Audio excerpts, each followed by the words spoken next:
Wagwan, new clutch pads for my BT100.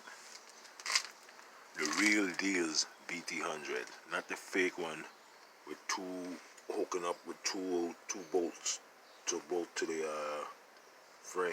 This is a real BT100. 3 piston rings.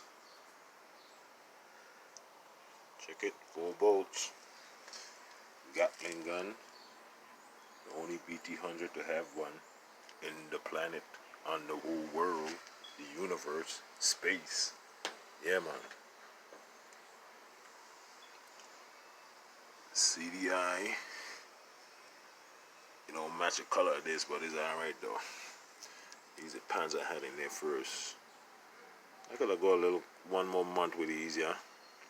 Little chip and break. These pads is way better though. Look how hard and solid it is.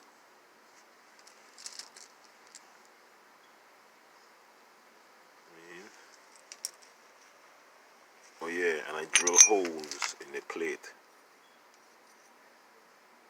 to cool it down. See that? So cool down the pads. Reed setup. This is not a G, some fuck they call it, what, G2 reed? Nah, G2 reed is what they got. The back piece is like, forgot how much millimeters. I never look it up. Because this is not a G2 reed. This is a unknown reed with a 32 millimeter intake. That's why I can run a big Makunis. Irie, as you were.